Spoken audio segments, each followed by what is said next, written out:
Jean-Luc Mélenchon, on va parler de l'Ukraine maintenant. Vous reprochez à l'Europe, dans cette crise qui perdure, d'entretenir la guerre, c'était il y a 15 jours. Ce sont des accusations qu'on peut juger graves. Oui, oui. Pourquoi est-ce que Bien vous dites sûr. ça? Parce que c'est les faits.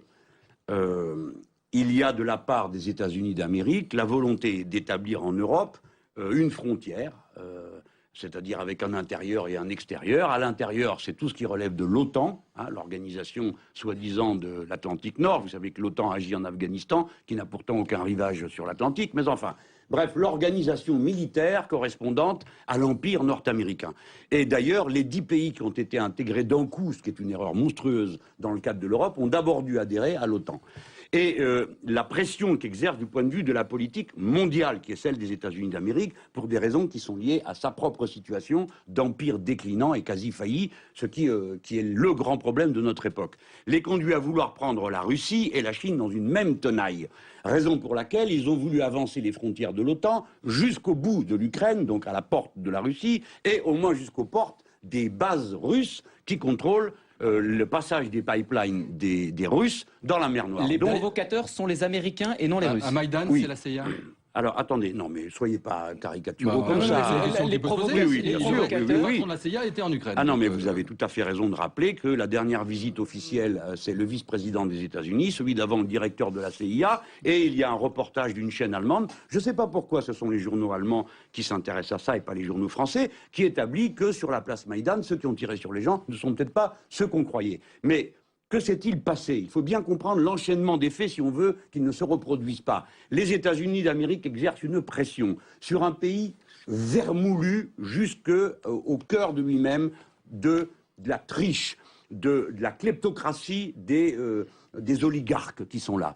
Et il y a eu, on en doit en être à la 3e révolution populaire contre les oligarques. Ce sont des révolutions sociales confisqués par le nationalisme et l'ultranationalisme, et pour certains, des néo-nazis qui dorénavant sont au gouvernement de l'Ukraine. Que s'est-il passé? À un moment donné, la situation a échappé aux marionnettistes. Et ceux qui se sont mis en avant sont les plus violents, les plus fous, les plus délirants, qui vont d'une provocation à l'autre. Et c'est dans ce contexte que la Russie, qui avait quelques raisons de ne plus croire à la parole des Européens, je les mentionnerai si vous le voulez, la Russie a pris une garantie avec la Crimée, qui a toujours été une terre russe jusqu'à M. Khrouchtchev, et dorénavant, vous savez vous donnez raison à Vladimir Poutine pour non, ce que pas du d'aucuns tout. considèrent Vous comme une m'aurez mal invasion. compris. Vous m'avez demandé de vous expliquer une situation, je vous l'explique. Je ne donne raison à personne. Vous dites c'est une garantie. Je pense qu'il pensait c'est de donner une garantie. Maintenant, moi je n'ai pas dit qu'il faille se donner des garanties, je suis contre le fait qu'on touche aux frontières en Europe. Ça doit être parfaitement clair. Et ça vaut pour tout le monde, aussi bien pour eux que ça valait quand c'était la Yougoslavie. J'étais contre le fait qu'on crée le Kosovo et je ne lèverai jamais la main pour reconnaître le Kosovo. Dans cette logique, la Crimée devrait revenir à l'Ukraine. Je ne sais pas, voyez-vous, là dites. nous sommes en train de discuter aimablement, c'est pas ça le sujet. Le sujet n'est pas de savoir qui dans ce Kriegspiel doit prendre quel morceau, la question est comment on empêche qu'on vienne à la 3e guerre mondiale. Voilà ce qui est intéressant à comprendre.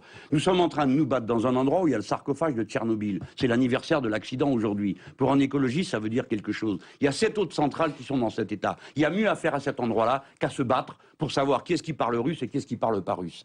Donc je dis que l'Europe doit être une puissance médiatrice. Et notre pays, la France, qui a historiquement des liens avec la Russie, qu'elle soit soviétique ou qu'elle ne soit pas soviétique. Et ça, on ne le fait pas.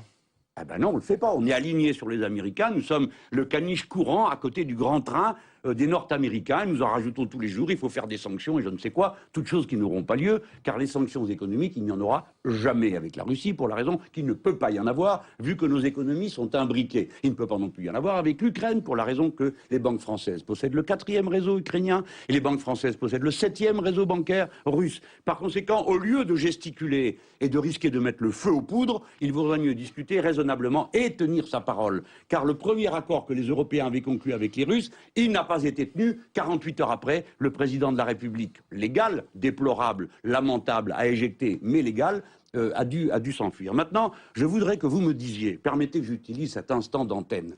J'ai posé il y a 10 jours une question qui va au cœur de la responsabilité de mon pays.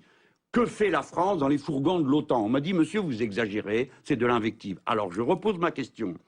Que fait en mer Noire le navire de renseignement du Puy de Laume, qui fait 101 mètres de long, si bien qu'on le voit, depuis les côtes, entré en mer Noire dans le sillage du destroyer états-unien USS Donald Cook? Que fait la frégate Alizé, 60 mètres? qui est le navire des commandos du service action de la DGSE. Vous m'entendez? Les commandos du service action français. Que fait la frégate Duplex, 139 mètres, navire de défense anti-sous-marine équipé de 36 missiles Exocet, Crotale et Mistral et d'un canon de 100 mm. Que fait le 4e navire qui est à proximité? Que fait le pétrolier ravitailleur VAR équipé de missiles sol-air dans la mer Noire? Qui et où et quand a décidé de cette expédition militaire? Sommes-nous toujours une république ou bien sommes-nous une sorte de royauté où le monarque dispose des forces armées sans consulter personne? Vous souhaitez que le gouvernement Vous consulte répondez, parce le que Parlement, nous, on pourra consulte pas, le hein, Parlement ça. sur J'ai ce- bien compris, mais on fera peut-être pas. que vous auriez des informations que je n'aurais pas. Parce Vous en que avez- ce Qu'est-ce problème, que vous vous l'avez posé il y a attendez 8 du jours, gouvernement, cette oui. question. Et qu'est-ce qu'on vous a répondu? La réponse a été, l'AFP a fait son travail, a été demandé est-ce que c'est vrai ce que dit M. Mélenchon, et je ne sais qui, mais pas un ministre ni un responsable politique, a dit oui, il doit y avoir un navire qui est là-bas. Non, il n'y en a pas un, il y en a 4. Et ils sont tellement grands que tout le monde les voit. C'est-à-dire que ce que je suis en train de vous dire, c'est ce que disent les gens qui les ont vus. Je ne dispose pas je n'ai pas d'agents infiltrés dans les armées qui me tiennent chaque jour en m'envoyant une fiche de savoir quels sont les navires qui sortent et qui rentrent. Je le sais parce que ces informations sont disponibles dans l'arène publique du fait des pays qui les ont vus passer et qui ont vu passer cette escadre et qui ne sont pas enchantés de penser qu'on vienne se battre à côté de chez eux pour une raison qui concerne les Ukrainiens.